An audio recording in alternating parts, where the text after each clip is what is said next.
స్తోత్రం. హల్లెలూయా. దేవుని నామమున మీ అందరికీ వందనాలు తెలియజేస్తున్నాను. అందరికీ వందనాలు. ఎలా ఉన్నారు? బాగున్నారు? అందరికీ వందనాలు. ఎలా ఉన్నారు? బాగున్నారా?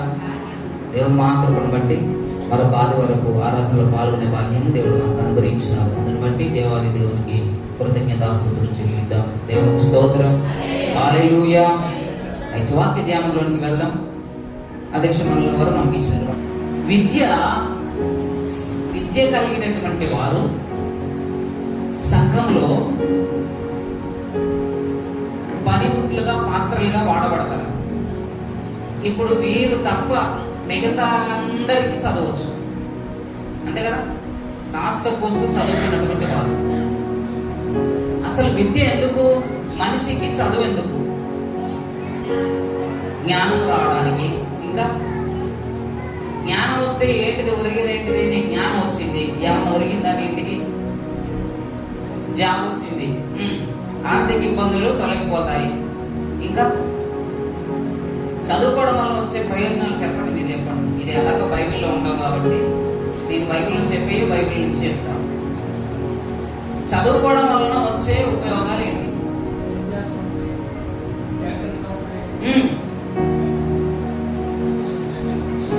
మాట్లాడండి.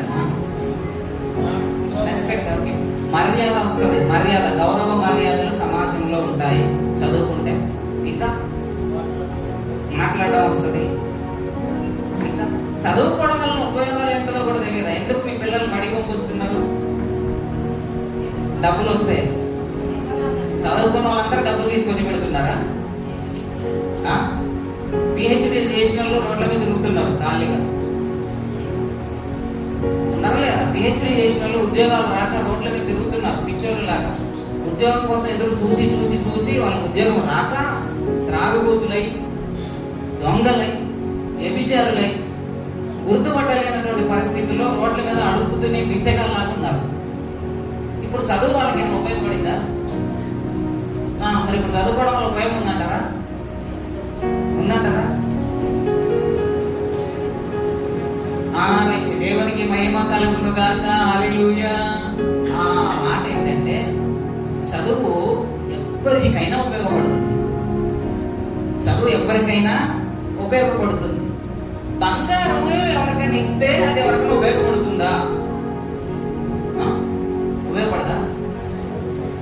ఉపయోగపడదా? చెప్పి అందరికీ ఉపయోగపడుతుంది బంగారం, కానీ ఉపయోగించుకునే విధానం తెలవక చిన్నపిల్లలకి ఇచ్చిన అనుకో, ఒక తులం బంగారం మన చేతిలో పెట్టిన వాడు ఏం చేస్తాడు? ఆడుకుంటూ పోతాడు. ఏం చేస్తాడో తెలియదు. ఆ విలువ ఆ పిల్లవాడికి తెలియదు. అదే కాస్త తెలివి ఉన్నటువంటి పెద్దవాళ్ళ చేతిలో ఒక తులం బంగారం పెట్టిన అనుకో, ఏం చేస్తారు? కళ్ళకు అద్దుకొని, అయ్యా నువ్వు దేవుడు అయ్యా, మామూలుగా తులం బంగారం ఇచ్చినట్టే మామూలు విషయం కాదంటారు. మొక్కుతారు ఇంకా దేవుడు అని. చదువు కూడా అంతే. విద్య నీ చేతిలోకి వచ్చిన తర్వాత దాన్ని నువ్వు వినియోగించుకునే విధానాన్ని బట్టి నీకు ఉపయోగపడుతుంది. నీకు ఉపయోగపడుతుంది, నీ కుటుంబానికి ఉపయోగపడుతుంది, నీ ఉంటున్నటువంటి ఊరికి ఉపయోగపడుతుంది, నీ ఉంటున్నటువంటి సమాజానికి ఉపయోగపడుతుంది.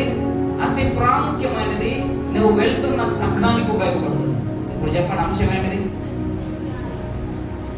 చెప్పాలి అంశం.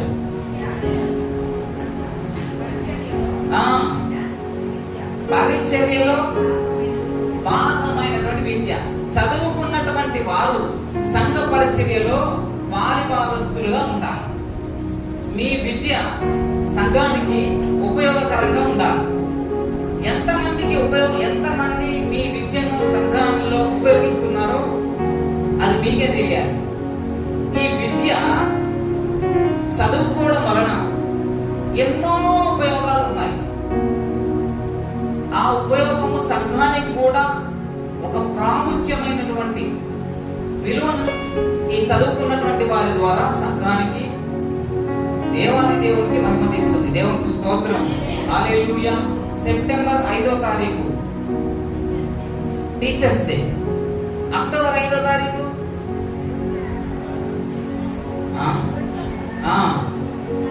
అక్టోబర్ 5వ తారీఖు అదేంటిది ఇదేంటిది? కరెక్టే. చెప్పింది కరెక్టే. అక్టోబర్ 5వ తారీఖు ఏంటి?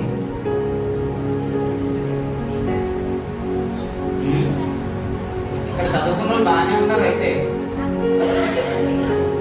సెప్టెంబర్ 5వ తారీఖు ఏంటి? అక్టోబర్ 5వ తారీఖు ఏంటి? అక్టోబర్ ఏం లేదా? అక్టోబర్ 5వ తారీఖు ఏం లేదా? అక్టోబర్ 5 ఏమి లేదా? దేవునికి స్తోత్రం. అక్టోబర్ 5వ తారీఖు ప్రపంచ ఉపాధ్యాయుల దినోత్సవం.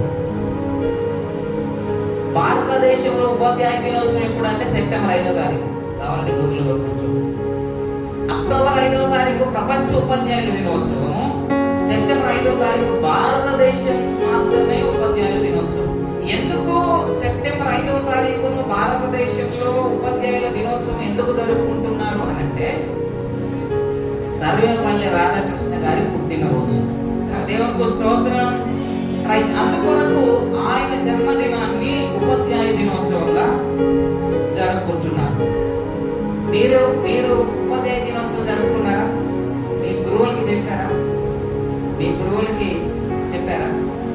థ్యాంక్ యూ రఘు గారు. బంగారానికి స్పెషల్లీ థ్యాంక్స్ చెప్తున్నాను నేను. ఎందుకంటే నన్ను గురువుగా ఒక్కటే గుర్తించింది. నాకెవరు చెప్పలే. హ్యాపీ టీచర్స్ డే అని ఎవరు చెప్పలే. నేను ఒక గురువునని ఆమెకు అర్థమైంది. ఆమె ఒక్కటే చెప్పింది. దేవునికి స్తోత్రం. హల్లెలూయా. మీకు విద్యాబుద్ధులు నేర్పించేవారు ఎవరైనా సరే వారిని గురువుగా మీరు ఎంచాలి. ఆ గురువుని గౌరవించడం నేర్చుకోండి. ఆ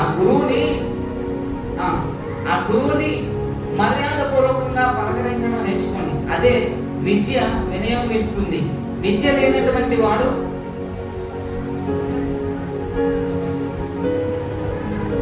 మరి ఉండే వాళ్ళ పరిస్థితి ఏంటి?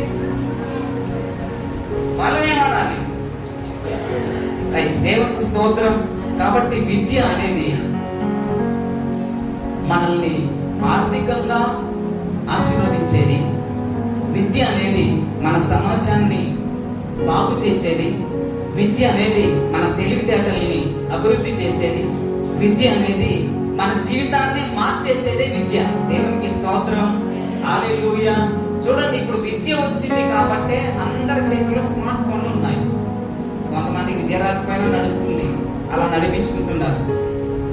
ఎందుకు ఇప్పటి వరకు కూడా దేవస్థాన ఆ చిన్న ఫోనే వాడుతున్నాడంటే ఆయన విద్య లేదు కాబట్టి. విద్య లేనటువంటి వారు డబ్బులు ఎట్లా లెక్క పెడతారు? 1 లక్ష రూపాయలు వాళ్ళ చేతిలో పెడితే విద్య లేదు కదా పాపం, ఏం చేస్తారు? లెక్క పెడతారా? లెక్క పెట్టరా? అది ఎట్లా తెలుస్తాయి? విద్య లేదు కదా. డబ్బులు ఎలా తెలుస్తాయి? చిన్నప్పటి నుంచి చూస్తూ ఉంటారు కాబట్టి 10 రూపాయలు ఏదో, 25, 50, 100 ఏదో తెలుస్తుంది కాబట్టి అన్ని గుర్తు పెట్టుకొని ఇది 100 రూపాయలు, ఇది 500 అన్ని లెక్క పెట్టుకుంటారు. దానికి విద్యతో పని లేదు. ఫోన్ కూడా అంతే. స్మార్ట్ ఫోన్ ఉందా లేదా? ఆ అక్షరం ముక్క ఇప్పుడు స్మార్ట్ ఫోన్ ఉందంట. దానికి విద్య అవసరమా? అవసరం లేదు కదా. అదే విద్య ఉంటే ఇంకా ఎన్ని నేర్చుకునేది. ఆ మాత్రం చదువు లేకపోయినా ఇంత తెలివితేటలు ఉంటే మనం చదువుకుంటే ఇంకా ఎక్కువ తెలివితేటలు వచ్చేవి. అందుకే నా బిడ్డలు ఎక్కువగా చదవాలనే ఆశ తల్లిదండ్రులకి అందరికీ ఉంటుంది. నాకంటే నా బిడ్డలు ఎక్కువగా చదువుకోవాలి. అట్ ద సేమ్ టైం నేను కూడా అంతే. ఒక దైవ సేవకునిగా నేను కోరుకునేది ఏంటంటే నాకంటే మీరు ఎక్కువగా జ్ఞానవంతులు, తెలివితేటలు కలిగినటువంటి వారు, వాక్యం ఎక్కువగా అనుభవం కలిగినటువంటి వారు కావాలని సేవకులు కోరుకుంటారు. అట్ ద సేమ్ టైం యేసుక్రీస్తు ప్రభు వారు కూడా అదే కోరుకున్నారు. ఏమన్నా తెలుసా? నాకంటే మీరు అధికముగా మాట్లాడండి. ఈ చదువు గురించి ఏం చెప్పట్లే. నాకంటే ఎక్కువగా మీరు ఏదో ఏమో అద్భుతాలు చేస్తారు, నాకంటే ఎక్కువగా ఆశ్చర్య కార్యాలు చేస్తారు, నాకంటే ఎక్కువగా చేస్తారు. చేశారా లేదా? యేసుక్రీస్తు ప్రభు వారి కంటే ఎక్కువ అద్భుతాలు శిష్యులు చేశారు. చేశారా లేదా? చేశారంటే శిష్యుల్ని దేవుళ్ళని మొక్కం. దేవుడే. అందుకే గురువు అనేవాడు శిష్యులను ఉన్నతమైన స్థితిలో ఉంచాలని కోరుకుంటున్నాడు. మీరు కూడా ఉన్నతమైన స్థితిలో ఉండాలని దేవాది దేవుడైనటువంటి గురువు కోరుకుంటున్నాడు. మీ సంఘ కాపరి అయినటువంటి నేను కూడా మిమ్మల్ని కోరుకుంటున్నాను. మీరు కూడా మీ పిల్లల్ని మీకంటే ఉన్నతమైన స్థితిలో ఉండాలని కోరుకోండి. దేవునికి స్తోత్రం. వాక్య ధ్యానంలోకి వెళ్దాం. ఈ విద్య కలిగినటువంటి వారు సంఘంలో ఎలాంటి భాగం, ఎలాంటి పనిముట్లుగా, ఎలాంటి పాత్రలుగా వాడబడతారనే విషయాన్ని జ్ఞాపకం చేసుకుందాం. ఒకసారి ధ్యానం చేద్దాం. మనం చదువుతున్నటువంటి నెహెమ్యా గ్రంథము 8వ అధ్యాయం 3వ వచనం ఒకసారి సహాయం చేయండి.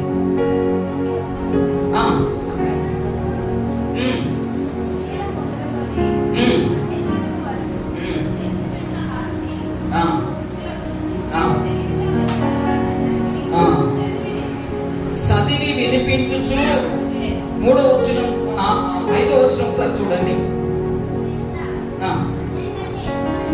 అందరికంటే ఎత్తుగా నిలబడి జనులందరూ చూచుచుండగా ఆ గ్రంథమును విప్పెను. జనులందరూ నిలువబడిరి.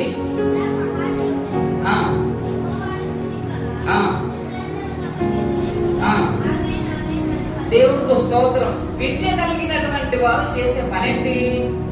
ఎజ్రా గారు ఏం చేశారు? గ్రంథాన్ని విప్పి చదివారు. విద్య కలిగినటువంటి వారందరూ బైబిల్ చదువుతున్నారా? బైబిల్ పాఠాలు అయితే అరికాల నుంచి 9th వరకు వైబ్రేషన్స్ వస్తాయి. ఇప్పుడు అంశం చూడండి. అంశం ఏంటి?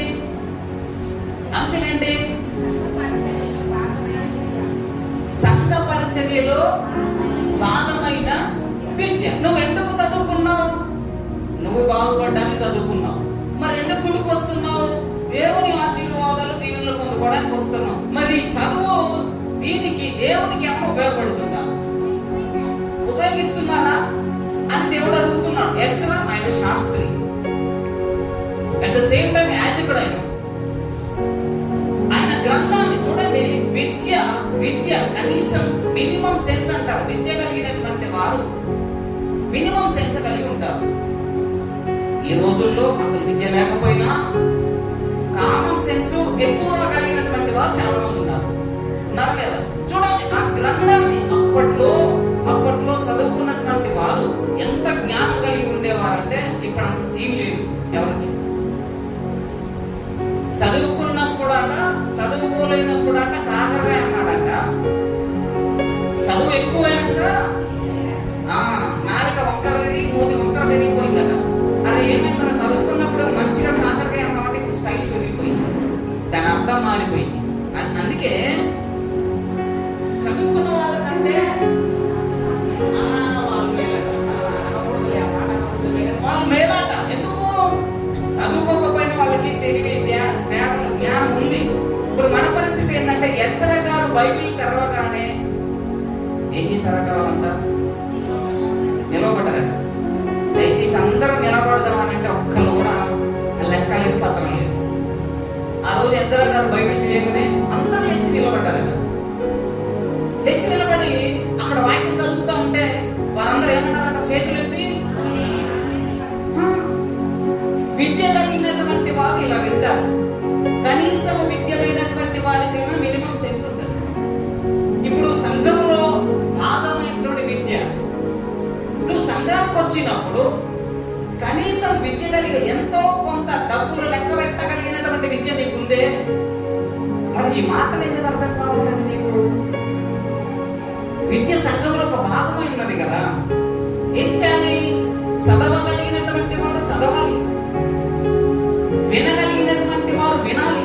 చక్కగా మాటలు చూడండి. వినగలిగినటువంటి వారందరూ అన్న లేచి నిలబడ్డారు. వినగలిగినటువంటి వారంటే వినపడేవారు కాదు, దేవుని మాటలు పాటించేవారని అర్థం. తెలివితో వినగలిగినటువంటి వారని అక్కడ చక్కగా రాయబడింది.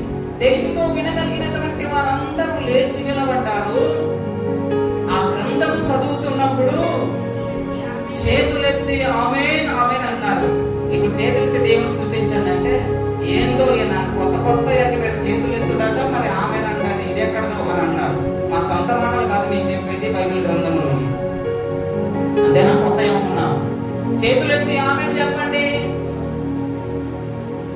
చెప్పారా? దేవునికి స్తోత్రం. ఇది ఎక్కడ నేర్పించేదా కాదు. ధర్మశాస్త్ర గ్రంథంలో ఉన్నటువంటి వాటినే మీకు బోధిస్తున్నాము. లేచి నిలబడాలి. నిలబడగలిగినటువంటి శక్తి నీకు ఉన్నప్పుడు మోషే ధర్మశాస్త్ర గ్రంథాన్ని పట్టుకోగానే అందరూ దేనిని గౌరవించారు? గ్రంథాన్ని గౌరవించారు. గ్రంథము సాక్షాత్తు దైవ స్వరూపం అని చెప్పి వారు గ్రంథానికి విలువించారు. అందుకే బైబిల్ పాఠాలు చదివేటప్పుడు లేచి నిలబడడం అనేది ఎందుకు? దేవుని స్తుతించి ఆరాధించినప్పుడు లేచి నిలబడేది ఎందుకు? ఎందుకు? మా తండ్రి గారు నడుచుకుంటూ వస్తున్నారు అనుకోండి, అక్కడనే కూర్చొని ఉంటారా? అట్లనే ఉంటారా? లేచి నిలబడతామని నిలబడరు. ఎందుకని? అంటే బైబిల్ కంటే అంతేనా? ఆరాధన చేస్తా ఉంటే ఇక్కడ ఎవరు ఉన్నట్లు లెక్క? అంటే నువ్వు కూర్చొని ఉంటావా? అంటే నీకు ఎవరు నిలబడట్లేదు ఇక్కడ? మరి విద్య అయితే నీకు ఏమిచ్చింది? విద్య ఆ మినిమం సెన్స్ అంటారు దాన్ని. విద్య సంఘములో ఒక భాగమై ఉంటుంది. చదవగలిగినటువంటి వారు వాక్యం చదవాలి. గట్టిగా ఖండించి చెప్తే బాధపడతారు అంతే. బాధపడ్డా పర్వాలేదు, చెప్పేది నీకు చదువు దేవుడిచ్చి, ఎందుకంటే వాక్యము చదవడానికి మాత్రమే. మీరు బాధపడ్డా పర్వాలేదు, తిట్టుకున్నా పర్వాలేదు, నన్ను ఇక్కడ నుంచి వెళ్ళగొట్టినా పర్వాలేదు. దేవుడు నీకు ఎందుకు చదువునిచ్చిందో తెలుసా? వాక్యము చదవడానికి. రేపు పొద్దున వచ్చే వారం బైబిల్ పాఠాలు ఇస్తే సిద్ధంగా ఉండండి. 3వ తరగతి చదివినాము, వాక్యం చదువుతా ఉంది. 3వ తరగతి చదివినాము, ప్రార్థన చేస్తుంది, వాక్యం చదువుతుంది. ఈమె చదువుతా ఉంటే తప్పులు పోతనే వెనక నుండి ఎక్కులు పెట్టి హేళన చేసే వాళ్ళు ఉన్నారు. నువ్వెంత ఇంత పొడుగు చదివినా ఆమె నీకంటే తక్కువ చదివి కనీసం ఇక్కడికి వచ్చి బైబిల్ పట్టుకొని చదవగలిగినటువంటి దమ్ము ధైర్యం దేవుడు ఆమెకి ఇచ్చాడు. అందుని బట్టి దేవునికి మహిమ కలుగును గాక. నీ పరిస్థితి ఏంటి అంటే, నిజంగా నేను చాలా సార్లు సిగ్గుపడ్డా. నాకంటే తక్కువ కలిగినటువంటి వారు, నాకంటే తక్కువ వయసు, నాకంటే తక్కువ చదువు కలిగినటువంటి వారు, నాకంటే ఎక్కువ ఆరాధన, నాకంటే ఎక్కువ పాఠము, నాకంటే ఎక్కువ వాక్యం చెబుతా ఉంటే నాకు సిగ్గు అనిపించేది. నేను వారికంటే ఎక్కువ చదివాను కదా, నేను ఎందుకు చెప్పలేకపోతున్నా, ఎందుకు అలా లేకుండా పోతున్నా అని ఒక సవాలు తీసుకొని వారికంటే ఎక్కువ నేను చేయాలని ఏం చేయాలి? ఒక బాధ్యత తీసుకోవాలి. నేను ఎందుకు చేయలేకపోతున్నా? కొన్ని సింపుల్ గా తీసుకుంటాం అంతే. ప్యాంట్ చిరిగిపోయింది అనుకోండి, సమాజంలో బయటకు పోతావా? ఎందుకు? సిగ్గు అనిపిస్తుంది. కానీ ఇప్పుడు ఫ్యాషన్ ఏమైంది తెలుసా? చించుకొనే వేసుకుంటున్నాను. అది పోయిందా? సిగ్గు ఎక్కువ అంతా పోయింది. ఒకప్పుడు పైకి బట్టలు వేసుకోవాలంటేనే సిగ్గు అనిపించేది. ఇప్పుడు షార్ట్ల మీదనే తిరుగుతున్నారు. ఏమైంది? సిగ్గు పోయింది. ఇది ఇలా ఉండకూడదనే ఆలోచన పోయింది. తక్కువ చదువుకున్నటువంటి వారు బైబిల్ పాఠాలు చదువుతా ఉంటే ఎక్కువ కూర్చున్న వాళ్ళకి అసలు ఏమి చీమ పుట్టినట్టు కూడా అనిపించకుండా చక్కగా అలాగే ఉంటున్నారు. ఏమనిపించట్లేదు? మార్పు రావట్లేదు. రావాలి మార్పు రాకపోతే నీకు దేవుడు ఇచ్చినటువంటి విద్య అది విలువ లేనటువంటి విద్య అవుతుంది. దేవునికి నామానికి మహిమ కలుగును గాక. హల్లెలూయా. దేవుడు అవకాశం ఇచ్చినప్పుడు ఎవరు వినియోగించుకుంటారు? దేవుడు జ్ఞానవంతులను సిగ్గుపరచడానికి, ఆ జ్ఞానం కలిగినటువంటి వారిని ఎన్నుకొని, బిడ్డ మీ ద్వారా వాళ్ళకి సిగ్గు రావాలి, మీరు వాడండి, మీరు చదవండి, మీరు ఆరాధన చేయండి. చదువుకున్నటువంటి వారందరికీ, జ్ఞానులందరికీ రావాలి అని దేవుడే అన్నాడు. నేనన్నా తప్పే లేదు. దేశంలో, లోకంలో జ్ఞానులను సిగ్గుపరచుట నిమిత్తమై ఉందా లేదా? అల్పులను, అజ్ఞానులను, పెంట కుప్పలను ఉండినటువంటి దీనులను లేపి, ఈ ప్రపంచంలో చేపలు పట్టే వాళ్ళు తప్ప దేవునికి వేరే వాళ్ళు దొరకలేదా? ఆ జాలరులే కనబడ్డారా శిష్యులు చేయడానికి? మన భారతదేశంలో రావడానికి తోమ తప్ప ఎవరు లేరా? అంటే జ్ఞానవంతులను సిగ్గుపరచడానికి అజ్ఞానులను ఎన్నుకొని దేవుడు వారి ద్వారా మహిమ పొందుతున్నాడు. దేవునికి మహిమ కలుగును గాక. కాబట్టి ప్రియమైనటువంటి దేవుని బిడ్డలారా, స్పష్టంగా వాక్యం చదవాలి. దేవుడు నీకు చదవడానికి ఇచ్చాడు తెలుసా? వాక్యాన్ని స్పష్టంగా చదవడానికి, ఆయన గ్రంథాన్ని చదవడానికి దేవుడు నీకు ఆధిక్యతనిస్తాడు. యేసుక్రీస్తు ప్రభువు వారికి ఆధిక్యతనిచ్చారు. యెరూషలేము దేవాలయానికి వెళ్ళినప్పుడు ఆయన బైబిల్ పఠనం ఇచ్చారు. యెషయా గ్రంథం చదవాలి. ఆయన చదువుతుండగా అనేక హృదయాలు తవ్వబడ్డాయి. దేవుడికి మహిమ కలుగును గాక. స్పష్టంగా చదివారు ఆయన. బైబిల్ పాఠం చదివితే మనమెంత లెక్కండి? లెక్క. మనం ఏ పని వాళ్ళము? వాము యేసయ్యే యెషయా గ్రంథం చదవడానికి ఆయనకు అవకాశం ఇచ్చారు. నాకు కూడా అవకాశం ఇస్తే బాగుంది, కష్టపడాలి, దేవునికి మహిమ కలుగుతుందాక. కాబట్టి బైబిల్ పాఠాలు చదివేటువంటి వారు స్పష్టంగా చదవాలి. చదవండి ఆ మాట 8వ వచనం.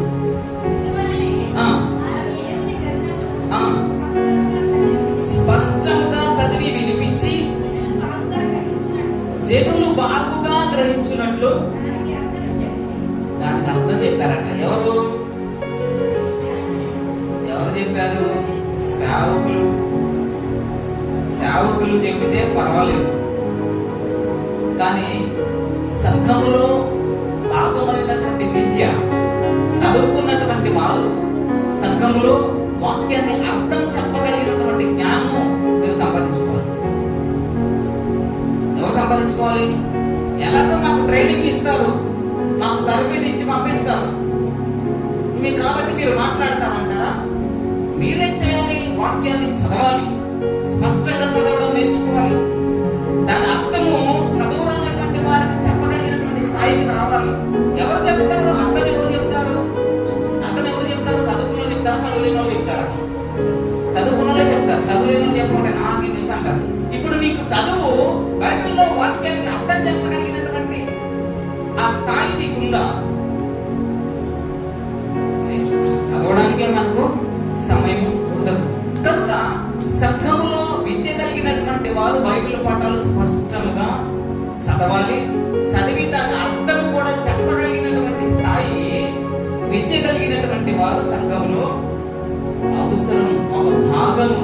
ఈ విద్య కలిగి ఉండడం వలన సంఘాలు అభివృద్ధి అవుతాయి. అనేకులు వాక్యం తెలుసుకుంటారు.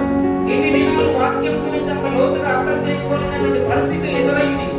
కానీ ఇప్పుడు వాక్యము తెలిసింది, చదువు పెరిగింది, లోతైనటువంటి విషయాలు మనం నేర్చుకుంటున్నాం. అందుకే సంఘము డెవలప్ అయింది కదా. ఇప్పుడు చదువుకోబట్టే ఈ కెమెరా పెట్టారు, చదువుకోబట్టే ప్యాడ్ కీబోర్డ్ వచ్చింది, చదువుకోబట్టే ఇక్కడ సీలింగ్ వేసి ఇంతకు ముందు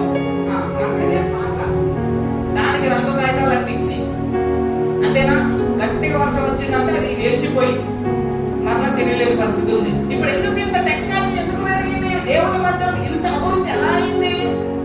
చదువుకోవడం వల్ల. నీ చదువు ఇక్కడ ఉపయోగించను కాబట్టి ఇక్కడ ఇంత అందంగా కనబడుతుంది. కాబట్టి వాక్యాన్ని బట్టి కూడా నీ చదువు వాక్య రూపంలో సంఘానికి అర్థమయ్యే రీతిలో చెప్పగలిగినటువంటి స్థాయి నీకు ఉండాలి. చదువుకున్నటువంటి వారి వలన సంఘానికి ఉపయోగం ఏంటయ్యా అంటే, ఒకటి స్పష్టంగా వింటున్నారా? హల్లెలూయా. చదువుకున్నటువంటి వారి వలన సంఘానికి ఉపయోగం ఏంటిది? మొట్టమొదటిది స్పష్టంగా చదువుతారు, చదివిన దానికి అర్థం చెప్తారు. అర్థమవుతుందా? ఉదకము అంటే ఏంటి? ఉదకము స్నానము. ఎవరన్నారు? ఉదకము అంటే ఏంటి? బైబిల్లో ఉన్నటువంటి మాట ఉదకము.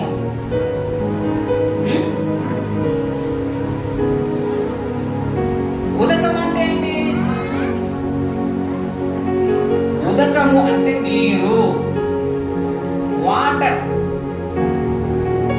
ఎలా తెలిసి మీకు ఉదకం అంటే నీరని? చదువుకున్నారు కాబట్టి తెలుస్తుంది. ఓకేనా? ఇప్పుడు ఈ మాట ఎవరు చెప్పగలరు? చదువుకున్నటువంటి వారు చెప్పగలరు. ఏంటిదట? అందులో ఏది ఉదకాలన్నాడా ఏమన్నాడు అని అన్నారు అనుకోండి.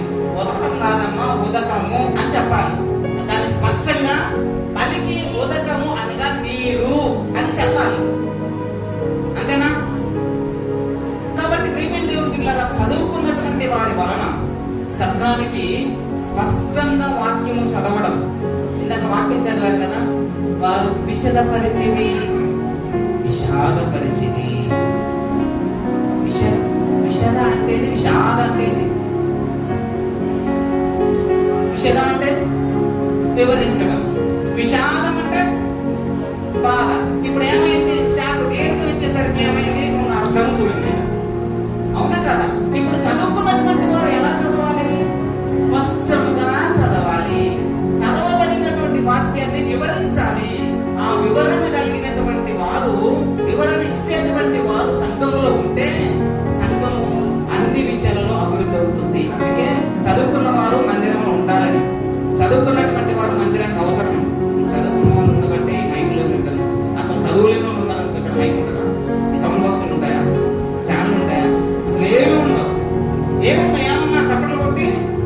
డ్రమ్ము కూడా తెచ్చుకొని డ్రమ్ము కొట్టుకుంటూ చేతులు చప్పట్లు కొట్టుకుంటూ పాటలు పాడడానికి సరిపోతుంది. ఎందుకు? చదువు లేదు కాబట్టి. ఇప్పుడు చదువు ఉండడం వలన, టెక్నాలజీ పెరగడం వలన ఇంత ఆర్భాటము మనకు వచ్చింది.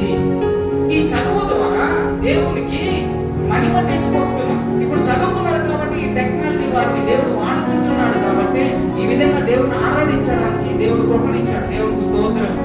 వాక్యము బట్టి అనగా వాక్యము చదువుకున్నటువంటి వారు స్పష్టంగా చదవాలి, దాని అర్థము చెప్పగలరా, అప్పుడే ఈ సంఘం ఏమవుతుంది?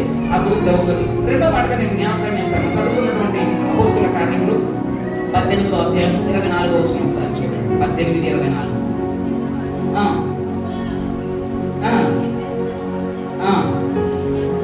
అపోల్లో అనేవాడును యూదుడును ఎఫెసునకు వచ్చెను. అతడు విద్వాంసుడును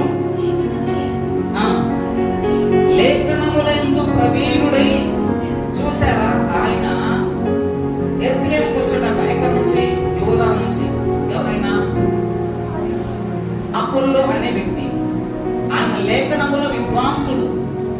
నేను అడుగుతున్నా, చదువుకున్నటువంటి వారు ఎన్నిసార్లు బైబిల్ పూర్తి చేశారు? మీరు పెద్ద పెద్ద చదువుకున్న ఉన్నారుగా, ఇంటర్, 10th, డిగ్రీ, పిహెచ్డీలు. ఎన్నిసార్లు బైబిల్ పూర్తి చేశారు? ఎన్నిసార్లు బైబిల్ చదివారు అంటే కాస్త కష్టమవుతుంది. కానీ అప్పట్లో లేఖనముల విద్వాంసుడు అంట. లేఖనాల విద్వాంసుడుగా ఆయన పేరు తెచ్చుకున్నాడు. ఆ లేఖన విద్వాంసుడుగా అక్కడికి వచ్చాడు, యెరూషలేముకు వచ్చాడు. ప్రభు మార్గ విషయమై ఉపదేశము పొంది ఆత్మయందు తీవ్రపడి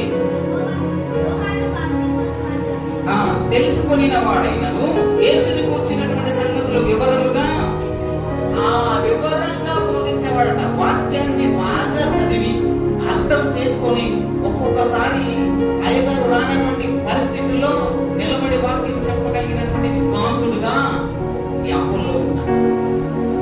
ఆయనకి యోహాను బాప్తిసం మాత్రమే తెలుసు, యేసుక్రీస్తు ప్రభు వారి గురించి తెలియదు. ఇప్పుడు చదువుకున్నటువంటి వారు బైబిల్ ఏం చేయాలి? స్పష్టంగా చదవగలగాలి, అర్థం చేసుకోగలగాలి, బోధించగలగాలి. అలాంటి వారు సంఘంలో ఉంటే సంఘం ఎంత ప్రయోజనకరంగా ఉంటుందో తెలుసా?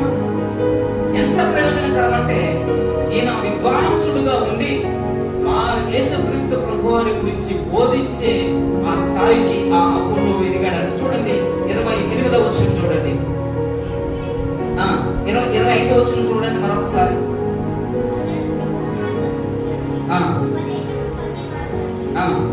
సమాజ మందిరంలో ధైర్యంగా మాట్లాడుట ఆరంభించాను. చూసారా, చదువుకున్నటువంటి వారు సమాజంలో యేసుక్రీస్తు ప్రభువారి గురించి ధైర్యంగా మాట్లాడతారు.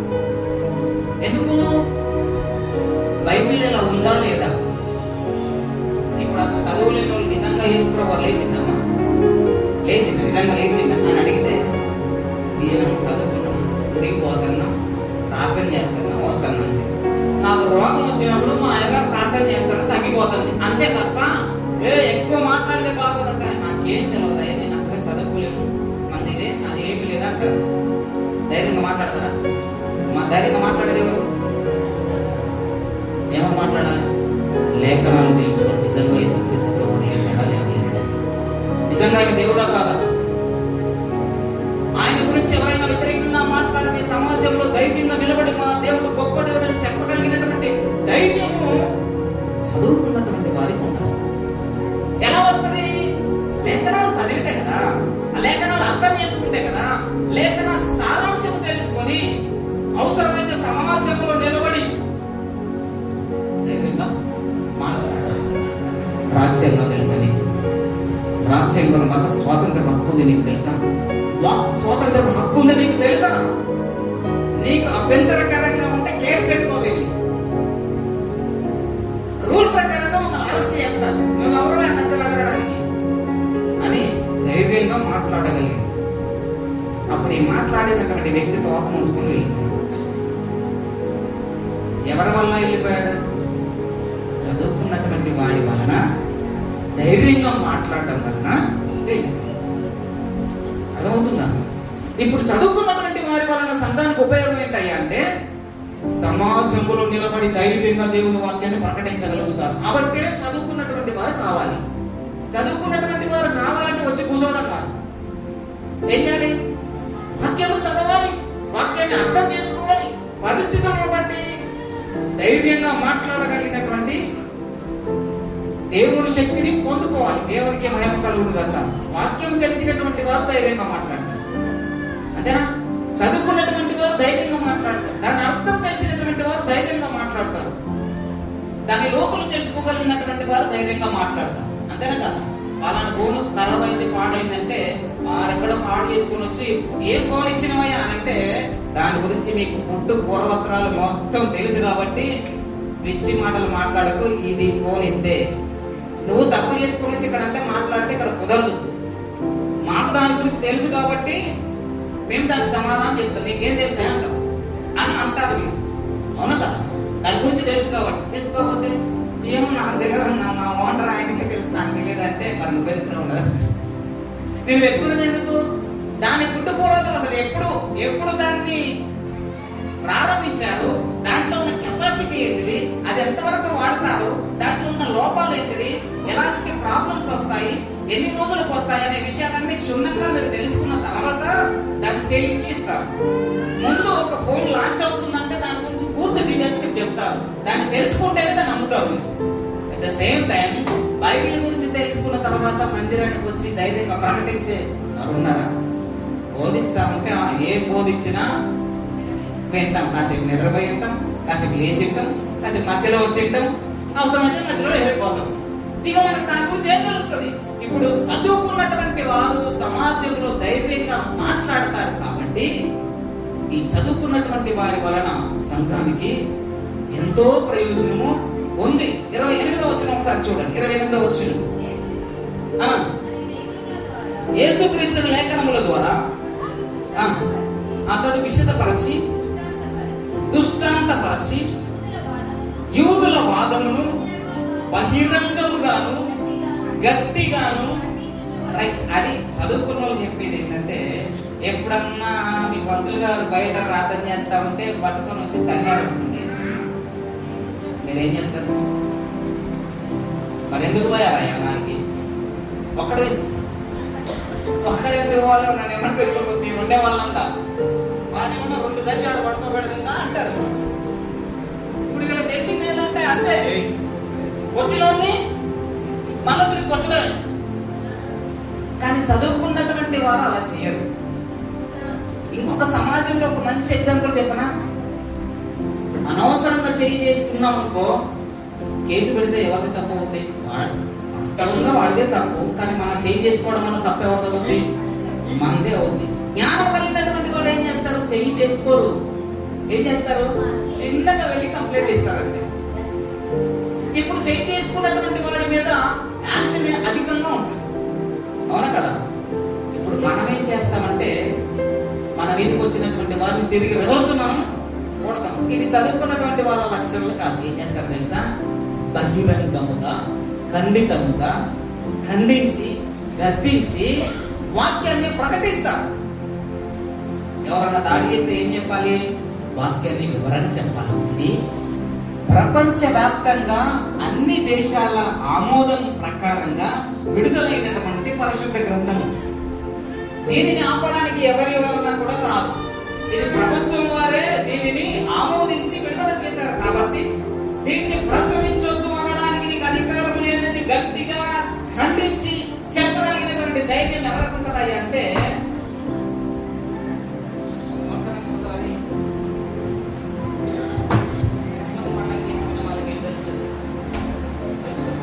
తెలియదు.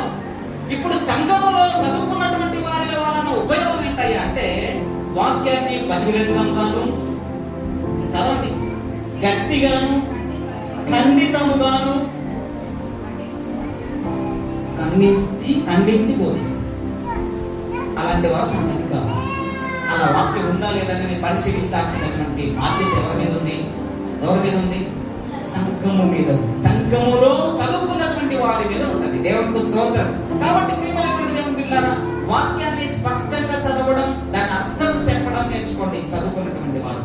రెండవదిగా వాక్యాన్ని చదివినటువంటి వారు దాన్ని తెలుసుకొని బహిరంగముగా, ఖండితముగా, గట్టిగా వాదములను ఎదుర్కొని.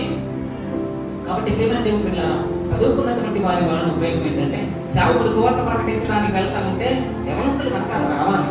ఎవరైనా అడ్డు తగిలితే, ఎవరైనా ఆటంకపరిస్తే వాళ్ళని ఏం చేయాలి? ఖచ్చితంగా ఖండించి, గద్దించి, రాజ్యాంగ ప్రకారంగా, వాక్య ప్రకారంగా, సమాజానికి అనుగుణంగా వాటిని ఖండించి, గద్దించి బోధించడానికి యవనస్తులు సహకరించాలి. దేవునికి మహిమ కలుగును గాక. ఎక్కడ వేసిన కొంగలు అక్కడే ఉంటే చదువుకున్నటువంటి వారి వలన ఉపయోగం ఏమైనా ఉందంటారా? ఏమీ లేదు. కాబట్టి చదువుకున్నటువంటి వారు సంఘంలో ఉండడం వలన ఎన్నో విషయాలు తెలుస్తాయి. గ్రూప్ డిస్కషన్ పెట్టి, బైబిల్ స్టడీ పెట్టి, ఒకరినొకరు వాక్యాలు చదువుకొని, ఇందులో ఉన్నటువంటి విషయాలు అర్థం చేసుకొని, మనకి ఇన్ని విషయాలు ఇన్ని రోజులు తెలియదా అని తెలుసుకుని, ఇక నుంచి ఎవరైనా మన వీధికి వస్తే సువార్త ప్రకటించడానికి మనం అసలు అడగకూడదు. ప్రతి వారం ఏదో ఒక ప్రాంతానికి వెళ్ళి సువార్తను ప్రకటించాలి, గట్టిగా చెప్పాలి, నిజంగా యేసువే దేవుడిని ప్రకటించాలి అనేటువంటి వాళ్ళు ఎవరు వస్తారు? చదువుకున్నటువంటి వారు వస్తారు. నాన్నయ్య అంటే ఆడొస్తారు. బైబిల్ పాఠానికే భయం అవుతా ఉంటే బహిరంగ ప్రకటించడానికి ఇంకెంత భయపడాలి? అలాంటి పిరికి వాళ్ళకి దేవుడిచ్చినటువంటి చదువు వ్యర్థమవుతుంది. కాబట్టి దేవుడు అంటుందంటే, ఈ ముత్యాలు ఎక్కడ వేయద్దు? ముత్యాలు లాంటి బైబిల్ వాక్యాలను ఎక్కడ పడితే అక్కడ వేయడానికి వీల్లేదు అంటే దేవుడు మాట్లాడుతున్నాడు. కాబట్టి చదువుకున్నటువంటి వాళ్ళారా, చదువుకున్న బిడ్డలారా, మీరు వాక్యాన్ని తెలుసుకోవాలి, వాక్యాన్ని చదవండి, దాని లేఖనాలను అర్థం చేసుకోండి. వాక్యాన్ని ఖండితంగా గద్దించి చెప్పడానికి దేవుడు, పరిశుద్ధాత్మ దేవుడు మీకు సహాయం చేస్తాడు. ఈయన అప్పుల్లో వాదాలను ఎదిరించి కదా, యూదుల వాదములను ఎదిరించి, లేఖనములు ఉన్నట్టుగా ప్రకటించి, వారిని గద్దించి ఖండితముగా ఆజ్ఞాపించి చెప్పండి. నిజంగా యేసుక్రీస్తు ప్రభువు నిజమైన దేవుడైన, మరణించి తిరిగి లేచాడు, కావాలంటే ఆధారాలు చూసుకోండి చెప్పగలిగినటువంటి దమ్మున్నటువంటి చదువుకున్న వ్యక్తి అపోల్లో. దేవునికి మహిమ కలుగుతుందట. నీ చదువు దేవునికి ఒక సాధనంగా వాడబడాలి. నీ జ్ఞానము దేవునికి ఒక పనిముట్టుగా వాడబడాలి. నువ్వు చదువుకున్నటువంటి చదువు దేవునికి ఒక పరికరంగా వాడబడాలి. దేవునికి మహిమ కలుగుతుందట. చదువు అందరికీ ఒకేలాగా ఉపయోగపడదు. ఒకరికి ఒకలాగా, ఇంకొకరికి ఇంకొకలాగా ఉపయోగపడుతుంది. కానీ దేవుని సన్నిధికి వచ్చిన తర్వాత నీ దగ్గర ఏదుంటే దానిని దేవుని కొరకు వాడబడాలంటే. దేవునికి స్తోత్రం. చదువు వచ్చిందా? చదువు. నీ చదువు వలన నీకు టెక్నాలజీ వచ్చిందా? ఆ టెక్నాలజీ ఉపయోగించి దేవుని కొరకు. నీ చదువు దేవుని పని కొరకు పెట్టు. దేవునికి స్తోత్రం. అందుకే నేను అనుకున్నది వేరు, దేవుడు నా పట్ల జరిగించింది వేరు. నేనేమనుకున్నా తెలుసా? బీఈడీ చేసి టీచర్ అవుదామని అనుకున్నా. బీఈడీ కంప్లీట్ అయింది, డిఎస్సి రాస్తే పోయింది. ఏంటి ప్రభు నా పరిస్థితి అంటే, నేను బీఈడీ చదివించింది పిల్లల్ని కూర్చోబెట్టి చదువు చెప్పడానికి కాదు నాన్న, పెద్దవాళ్ళని కూర్చోబెట్టి వాక్యం చెప్పడానికి నేను బీఈడీ చదివించింది. కాబట్టి నువ్వేం చేయి? నీ బీఈడీకి అర్థం కాలేదు, నీ చదువు నీ సంఘంలో ఉపయోగించన్నాడు దేవుడు. దేవుడికి మహిమ కలుగును గాక. హల్లెలూయా. నా చదువును వ్యర్థమైందేమోనని అనుకుంటున్నా, కానీ నా దేవుడు నా చదువుని ఆయన పని వరకు వాడుతున్నాడు. దేవుడికి మహిమ కలుగును గాక. ఐటీఐ చేసిన, అప్రెంటిస్‌షిప్ చేసిన, 1 year ఎలక్ట్రికల్ డిపార్ట్మెంట్ లో పనిచేసిన, 5 సంవత్సరాలు కరెంటు పవర్ 114 దాంట్లో 150 మెగావాట్లు పవర్ ప్లాంట్ లో 6 సంవత్సరాలు టెక్నీషియన్ గా పనిచేసింది. ఏది ప్రభు ఇంత చదువు చదివిన, ఇంత టెక్నాలజీ నాకు వచ్చు, మరి ఏం చేయమంటారు? ఎందుకంటే మందిరంలో నేను వాడుకుంటానంటే. ఇదంతా దేవుడు నాకు ఇచ్చినటువంటి తెలివితేటలు. దేవునికి మహిమ కలుగును గాక. ఎక్కడన్నా పేడ అయిపోతే ఎవరిని పిలవాల్సినటువంటి అవసరం లేదు. ఎక్కడన్నా లైట్ ఎలగకపోతే ఎవరిని పిలవాల్సినటువంటి అవసరం నాకు లేదు. దేవుడు నాకు ఇచ్చినటువంటి తెలివి, ఆ చదువును నేను దేవుని కొరకు వాడుతున్నా. దేవుడికి మహిమ కలుగును గాక. నాకు ఇచ్చినటువంటి టాలెంట్ దేవుని కొరకు ఎన్నో సంఘాలు, ఎన్నో మందిరాలకు ఎలక్ట్రీషియన్ గా పనిచేశాను, ఉచితంగా పనిచేసిన. ఎన్నో సేవకుల గృహాలలో కూడా ఉచితంగా కరెంట్ ఫిట్టింగ్ చేసి వచ్చిన. నాకు ఇచ్చినటువంటి దేవుడు నా తలాంతుని దేవుని కొరకు ఉచితంగా నేను వాడబడ్డా. దేవునికి మహిమ కలుగును గాక. నా చదువు దేవుని పని కొరకు వాడుతున్నా, నా జ్ఞానము దేవుని పని కొరకు వాడుతున్నా. ఒక పెద్ద హోదాలో ఉన్నటువంటి వ్యక్తి ఉన్నాడు. నువ్వు రోజు గుర్తినే పోయి వాళ్ళ ఇంట్లో పని చేసిరా, నేను ఎవరు రమ్మన్నాడు రా, అది పాప ఎందుకు వచ్చిందో 10 మంది తెచ్చుకోండి అంటారా? అంతేనా? లేకపోతే ఎవరు పని చేయమన్నారా అంటారా? నిజంగా మంచి మనసు ఉన్నటువంటి వ్యక్తి ఏం చేస్తారు? బాబు ఎందుకు వచ్చిందో, ఎందుకు పని చేస్తాడో 10వ ఇచ్చి పంపాడు. ఉచితంగా చేయించుకుంటాడా? నిజంగా మనిషి అన్నటువంటి వాడు ఉచితంగా చేయించుకుంటాడు. మనిషి ఉచితంగా చేయించుకోకపోతే దేవుడు ఉచితంగా చేయించుకుంటాడా? దేవుడు పని చేసినటువంటి వాడు ఎప్పటికీ చెడిపోడు. దేవునికి మహిమ కలుగును గాక. దేవుని తెలివితేటలు దేవుని కొరకు వాడినటువంటి వాడు ఎప్పుడు చెడిపోడు, ఎప్పుడు పేదవాడిగా ఉంటాడు, ఎప్పుడు దరిద్రుడిగా ఉండనే ఉంటాడు. దేవునికి మహిమ కలుగును గాక. ఆయన మందిరంలో సేవ చేసే ధన్యత దేవుడు మనకు అనుగ్రహించినందుకు దేవానికి స్తోత్రం. పిచ్చుకలకు, వానకోవెలలకు నీ బలిపీఠం వద్ద నివాసం అయా, నీ మందిరంలో పనిచేసే భాగ్యం నాకు ఇచ్చావు ప్రభు. ఓడవడానికి కూడా అర్హత ఉండాలి. ఆ అర్హత ఉండాలి. ఆ అర్హత దేవుడు నీకు ఇచ్చాడు కాబట్టి ప్రభువా నాకు ఈ అర్హత ఇచ్చినందుకు వందనాలు. పరలోకమైన తర్వాత కూడిచే పని ఉండదాట. నాతో పాటు సింహాసనం మీద కూర్చుకురా. దేవునికి స్తోత్రం. అక్కడికి పోయి వెళ్ళిన తర్వాత కీబోర్డ్ వాయించేది ఏముండదు, స్విచ్ వేసేది ఏముండదు, అర్థమైన అన్ని తుడిచేది ఏముండదు. అక్కడ ఎన్ని రోజులు నా మందిరంలో నీ తెలివితేటల కొరకు వాడబడ్డావు కనుక నా పక్కన కూర్చొని దేవుడు నేను ఏం చేస్తాడు తెలుసా? కనపరుస్తాడు. దేవునికి మహిమ కలుగును గాక. కాబట్టి చదువుకున్నటువంటి బిడ్డలారా, చదువు తెలిసినటువంటి బిడ్డలారా, మీ తెలివితేటలను, మీ జ్ఞానాన్ని, మీ చదువుని దేవుని కొరకు వాడండి. చదువు వచ్చిందా చదవండి బాగా. జ్ఞానం వచ్చిందా జ్ఞానం సంపాదించండి బైబిల్ ద్వారా. దేవుని కొరకు మీ జ్ఞానాన్ని వాడండి. చదువుకున్నటువంటి వారు ఇలా వారి జ్ఞానాన్ని దేవుని పని కొరకు వాడతారు. 3వ జ్ఞాపకం చేసి వాక్యం ముగించేస్తాం. మత్తయి 5వ అధ్యాయం మొదటి వచ్చిన ఒకసారి చూడండి. మత్తయి 5వ అధ్యాయం. కొండ ఎక్కిలాగా బోధింపసాగి నోరు తెరిచి చదవండి. బోధింపసాగిను ఆత్మ విషయమై దీనులైనటువంటి వారు ధన్యులు, పర్వత రాజ్యం వారిది, ఓదార్చబడుదురు. ఇవన్నీ ఏంటంటే ఆత్మ విషయమై దీనులైనటువంటి వారు ధన్యులు. ధన్యత ఎవరికో తెలుసా? నీకెంత చదువున్నా, నీకెన్ని డబ్బులున్నా, నీకెంత పేరు ప్రఖ్యాతులున్నా, నీవు దేవుని సన్నిధిలో తగ్గించుకుని ఆయన కొరకు నీ తెలివితేటలు వాడుతున్నావు కనుక నీవు ధన్యుడు. దేవునికి మహిమ కలుగును గాక. ఈ విద్య వినయమునిస్తుంది, విద్య సంస్కారం ఇస్తుంది. విద్య కలిగినటువంటి వాడు పేరు ప్రఖ్యాతులు, గౌరవ మర్యాదలు పొందుకుంటారు. ఆ విద్యను సరైన రీతిలో వినియోగించుకుంటేనే గౌరవ మర్యాదలు వస్తాయి. అంతేనా? సరైన రీతిలో వినియోగించుకుంటేనే గౌరవ మర్యాదలు వస్తాయి. లేదంటే గౌరవం పోతుంది, మర్యాద పోతుంది, ఏమీ ఉండదు. కాబట్టి జ్ఞానము కలిగినటువంటి వారు, విద్య కలిగినటువంటి వారు వాక్యాన్ని చదివితే వాక్యాన్ని బట్టి ఆ మనిషికి దీనత్వం వస్తుంది. ఆత్మ విషయమై దీనత్వం ఎలా వస్తుందో తెలుసా? ఈ విద్య ఎలా వినయమిస్తుందో విద్య అందరికి వినయాన్ని ఇవ్వదు. ఇస్తుందా? ఏమనుకుంటారా? నేను ఎంత చదివాను తెలుసా? చదువు ఎవరికి కావాలి? కాలు మీద కాలు వేసుకొని రోడ్డు మీద కూర్చొని ఒక పెద్ద అధికారం వస్తే అట్లనే కూర్చున్నాం అనుకో, మరి వీడెవడు? వీడు చదువుకున్నాడా? వీడు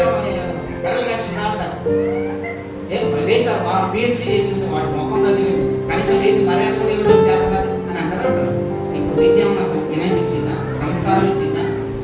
చదువు లేనటువంటి వారు మర్యాద ఇస్తున్నారు చక్కగా.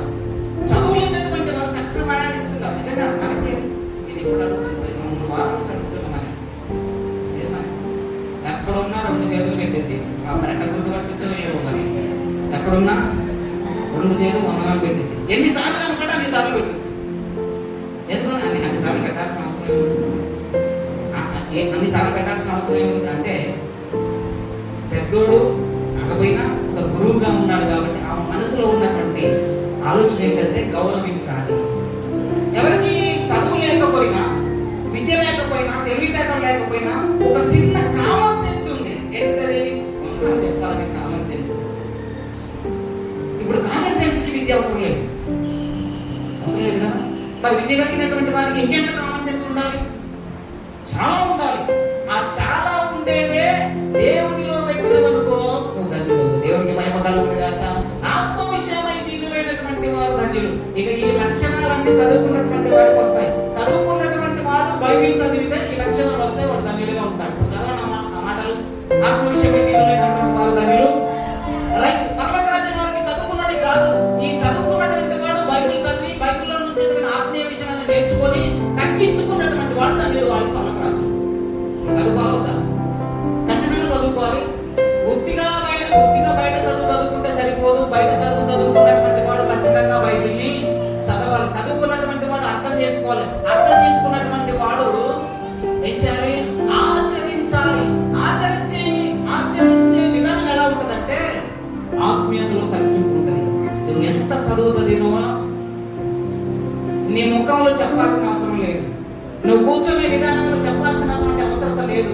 దేవుని సన్నిధిలో నువ్వు తగ్గించుకుంటే నువ్వు ధన్యుడు. పరలోక రాజ్యం అనేది ఈ సంస్కారం కలిగినటువంటి వారు, వాక్యాన్ని చదివినటువంటి వారు, వాక్యం నేర్చుకున్నటువంటి వారిలో ఉండే లక్షణాలు ఏంటంటే చూడండి, ఎందుకు వెళితే దుఃఖపడేవారు ధన్యులు. దేని గురించి ఏడుతారు తెలుసా? దుఃఖపడేవారు ఎవరంటే, దుఃఖపడేవారు ఎవరు? నిజంగా తెలివి కలిగినటువంటి వారు ఉద్యోగం రాలేదని అడగరు. ఎందుకు పోయిందప్ప ఉద్యోగం? ఎందుకు పోయింది? పలాని సబ్జెక్ట్ లో పలాని మార్కులు తక్కువ రావడం వల్ల పోయింది అని గమనించినటువంటి వాడు ఎక్కువ మార్కులు సంపాదించుకోవడానికి ఏడుస్తాడే తప్ప నేను ఫెయిల్ అయినా మాత్రం ఏడవడం. మూర్ఖులు ఏం చేస్తారు? ఫెయిల్ అయితే చచ్చిపోతారు. ఏం చేస్తారు? నేను ఫెయిల్ అయితే చచ్చిపోతారు. కానీ ఆత్మ విషయమై దీనులైనటువంటి వారు ధన్యులు.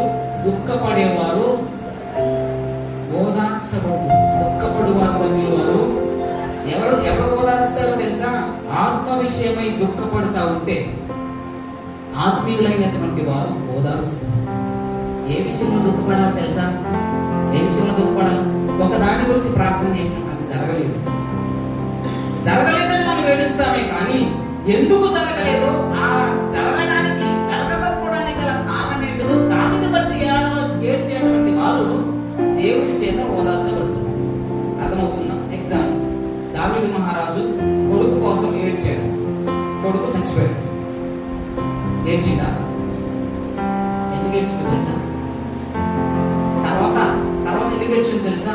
నేను ఎందుకు నా కొడుకుని బతికించుకోలేకపోయానని ఆలోచిస్తే నువ్వు చేసినటువంటి తప్పిదము వలన నీ కొడుకు చచ్చాడు అని తెలవగానే ఆయన చేసిన తప్పిదము బట్టి ఏడ్చాడే కానీ కొడుకు చచ్చినందుకు అడవలేదు. అర్థమవుతుందా?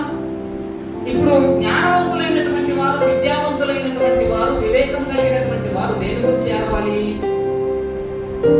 మనము అభివృద్ధిలోనికి వెళ్లకుండా ఏ ఆటంకం అయితే మనకు అడ్డుగా ఉంటుందో దానిని బట్టి ఏడవాలి. కానీ పక్కోడే దిగిపోతున్నా నేను ఎదగలేకపోతున్నా ఏడ్చే రకం మనం కదా. పక్కోడికి లోన్ వచ్చింది, నాకెందుకు లోన్ రాలేదు, వాడి మీద ఏదో నాకెందుకు రాలేదా, వీటిని నేను ఎందుకు సరి చేసుకోలేదు, నా ఆధార్ కార్డు ఎందుకు వంకర ఉంది, నా డేటా బర్త్ ఎందుకు వంకర అయిందని దీన్ని బట్టి ఏడవడం. నాకు రాకుండా వాడికి వచ్చిందని గాయపోయింది. ఇప్పుడు అలాంటి వాళ్ళు ఓదార్చబడదు. ఏం చేయబడతారు? దేవుని చేత కనకదొరకబడతారు తప్ప అభివృద్ధిలోనికి రారు. కాబట్టి ఈ జ్ఞానము, విద్యావంతులైనటువంటి వారు, జ్ఞానం కలిగినటువంటి వారు దేనిని బట్టి ఏడుస్తారంటే తప్పిదారుని బట్టి ఏడుస్తారు. ఇవన్నీ కూడా చదువుకున్నటువంటి వారు ధన్యత పొందుకునే మంచి ధన్యతలు. అందుకే చదవండి. చదువుకున్నటువంటి వారు బైబిల్ చదవండి. బైబిల్ చదివినటువంటి వారి ధన్యతల గురించి నేర్చుకోండి. ఆ ధన్యతల్లో ఉన్నటువంటి ప్రతి మాట చదువుకున్న ప్రతి ఒక్కరికి అర్థం కావాలి. చదువుకున్నటువంటి వారు అర్థం చేసుకొని చదువులేనటువంటి వారికి చెప్పగలగాలి. దేవునికి స్తోత్రం. అలా జరిగితే సంఘం అభివృద్ధిలోకి వస్తుంది. చివరిగా మాట జ్ఞాపకం చేస్తే మనం చదువుకున్నటువంటి 119వ కీర్తన 41 వచ్చింది. 44 చదవండి ఒకసారి.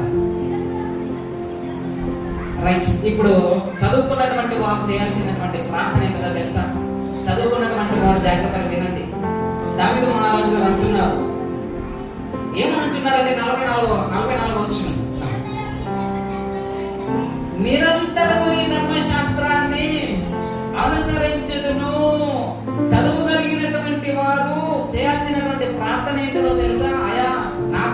ఇచ్చినందుకు నీకు వందనాలు. ఈ చదువు నా ఉద్యోగం కొరకు, నా తెలివితేటల కొరకు, డబ్బు సంపాదించడం కొరకు వాడుతున్నాను, కానీ నీ ధర్మశాస్త్ర గ్రంథాన్ని చదవడానికి, అనుసరించడానికి నేను వాడట్లేదు. కాబట్టి ఇప్పుడు నాకు ఏం దయచేయి, నీ ధర్మశాస్త్ర గ్రంథాన్ని అనుసరించడానికి నీ కృప నాకు దయచేయని ఆ దావీదు గారు ప్రార్థన చేస్తున్నాను. చదవండి. నేను నిత్యము దానిని అనుసరించేదను, నీ ఉపదేశములను నేను వెదకువాడను, నిర్బంధము లేక నడుచుకుందును. చూడండి, నిర్బంధము లేక నడుచుకుంటారట. విద్య కలిగినటువంటి వారు వాక్యాన్ని చదివిన తర్వాత ఎవడో నిన్ను ఆపడానికి, మందిరానికి రావడానికి ఎవరు నిన్ను ఆపాల్సిన అవసరం లేదు. అడిగిపోతాను డ్యూటీకి, ఆదివారం పెట్టుకుని డ్యూటీకి అడిగిపోతాను, బలంతంగా తీసుకొచ్చి కూర్చోబెట్టాల్సిన అవసరం లేదు. నిర్బంధము లేక నీ ఆజ్ఞలను నేను అనుసరిస్తాను. నిర్బంధం, ఒకళ్ళు మిమ్మల్ని ఎవరు తీసుకొచ్చి కూర్చోబెట్టారు? ఎవరు తీసుకురాలే. నిర్బంధం లేక మీరే వచ్చారు. ఎలా వచ్చారు అంటే దేవుని ప్రేరేపణ ద్వారా వచ్చారు. ఇప్పుడు వాక్యము చదివినటువంటి వారు, వాక్యంలోని విషయాలు నేర్చుకున్నటువంటి వారు నిర్బంధము లేక వాటిని ఏం చేస్తారు? అనుసరిస్తారు. ఈ వాక్యము నేను సర్వసత్యములోనికి నడిపిస్తుంది. నిర్బంధము లేక నేను వాటిని అనుసరించగలను. సిగ్గుపడక రాజుల ఎదుట,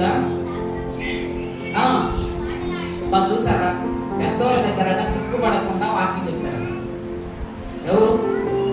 చదువుతున్నటువంటి వారు. ఎక్కడ చెప్తారట? ఈ ఓనర్ చెప్పారు, వాక్యం చెప్తారు.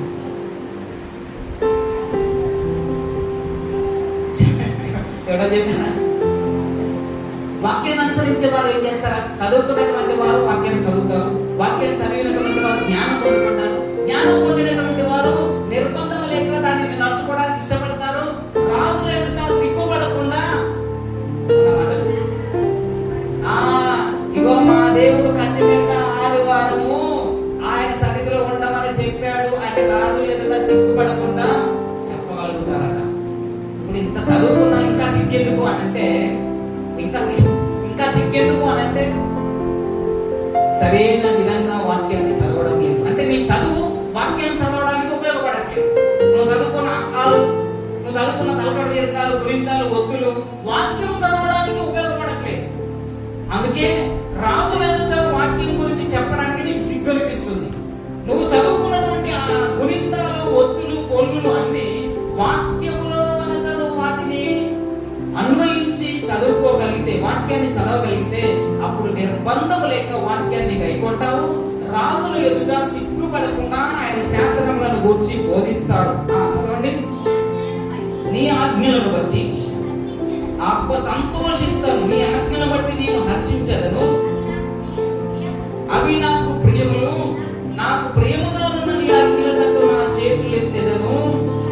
నీ కట్టడలను నేను, అది చదువుకున్నటువంటి వారు చేసే పనులు ఏంటంటే సిగ్గుపడకుండా వాక్యం చదువుతారు, స్పష్టంగా చదువుతారు, దాని అర్థాన్ని తెలుసుకుంటారు. సమాజంలో ఖండితంగా, బహిరంగంగా, యథార్థముగా, భయపడకుండా బోధిస్తారు.